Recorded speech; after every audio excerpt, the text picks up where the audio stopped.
High guys, welcome to Growmore Capital. আজকে তারিখ 3 জানুয়ারি 2025। তো সোজা চলে যাই মার্কেটে আজকে সারাদিন কি হলো দেখে নেওয়া যাক।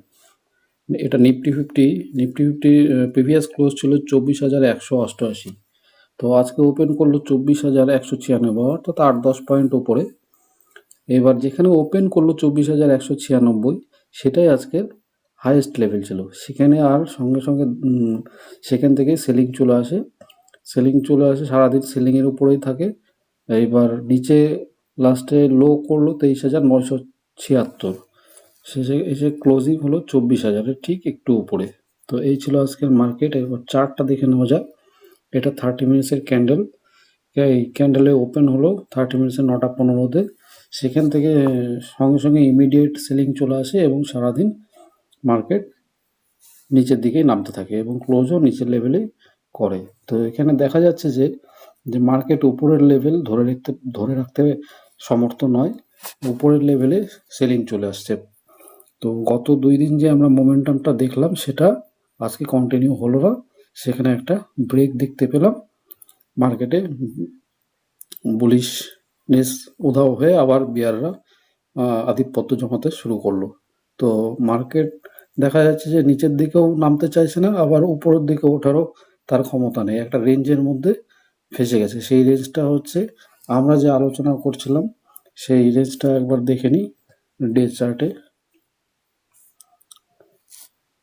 সেই রেঞ্জটা এই 20 তারিখের যে ক্যান্ডেলটা, 20 ডিসেম্বর 2024-এর, সেই ক্যান্ডেলের মধ্যবর্তী একটা রেঞ্জে মার্কেট ফেসে গেছে। সঠিকভাবে মার্কেট এটাকে ভাঙতেও পারছে না, আবার উপরের দিকেও ভাঙতে পারছে না, নিচের দিকেও ভাঙতে পারছে না। তো মাঝামাঝি পর্যায়ে ট্রেড করেই চলেছে। তো দেখা যাক কি হয়। নিফটি ব্যাংক ওই একই, আজকে সেলিং প্রেসারে চলে এসছে, -1.19%। আর আগের দিনের থেকে 616 পয়েন্ট নিচে, 50,988, মানে 51,000-এর নিচে ক্লোজ দিয়েছে। আর নিফটি আইটি গতকাল যতটা বেড়েছিল মোটামুটি ততটাই আজকে ছেড়ে দিয়েছে, -1.40%। আর আগের দিনের থেকে 625 পয়েন্ট কমে বন্ধ হয়েছে 43,726-এ। তো এই ছিল market.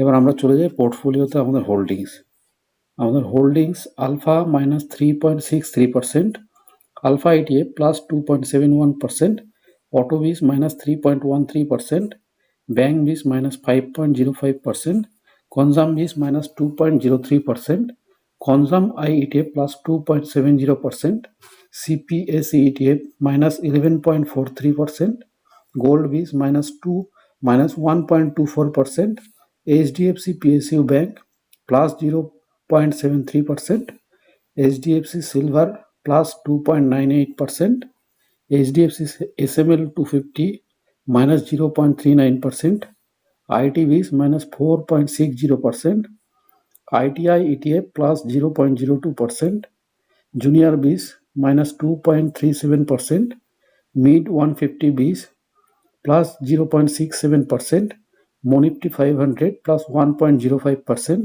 Next 50 IETA +1.69%, Nifty Biz -5.67%, NV20 Biz -3.29%, NV20 IETA +0.73%, Pharma Biz +1.49%, PSU Bank Biz -10.16%, PSU Bank IETA -6.01%, S ETF Gold +2.56%, S ETF Nifty 50 -0.48%, S ETF Nifty Bank -1.31%, Silver Biz -8.66%, Silver IETA -5.20%, Tata Silver -1.36%।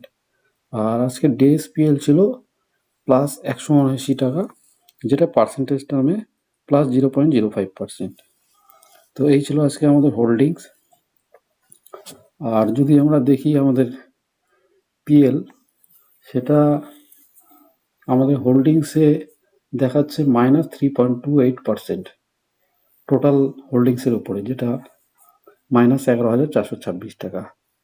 এবার আমরা চলে যাই order সেকশনে। আজকে as per strategy কোনো by বা sell কিছুই ছিল না, যার জন্য অর্ডার সেকশন আজকের নো পেন্ডিং অর্ডার্স এবং এক্সিকিউটেড অর্ডার্সেও কোনো অর্ডার্স নেই।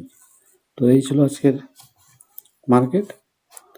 আর একবার দেখে নেওয়া যাক এফআইআই ডিআই ডাটা কী বলছে। তো এফআইআই ডিআই ডাটা, ডিআই আজকে 820 টাকার নেট বাই করেছে, 820 কোটি টাকার নেট বাই করেছে। আর এফআইআই গতকাল একবার বাইংয়ের সাইডে এসেছিল, সামান্য বাই করেছিল। তো আজকে তারা নিজের রূপ ধারণ করলো আবার, তারা 4227 কোটি টাকার হিউজ সেলিং তারা করেছে। অর্থাৎ এফআইআইদের জন্যই আজকে মার্কেট উপরের লেভেলে টিকতে পারেনি, সেখান থেকে মার্কেটে একটা সেল অফ এসেছে। তো এইভাবেই চলছে, এফআইআইরা একদিন বাই করে 10 দিন সেল করে, যার জন্য মার্কেটে মোমেন্টামই তৈরি হচ্ছে না। আর ডিআইআইরা আর কত সাপোর্ট করবে, তারা তো সাপোর্ট করেই চলেছে। তো আজকে ডিআইআইরা সেভাবে সাপোর্ট করতে পারেনি, কারণ এফআইআইরা যতখানি সেল করেছে সেই পরিমাণ বাইং কিন্তু ডিআইআইরা করতে পারেনি। এটা একটা লক্ষণীয় বিষয়।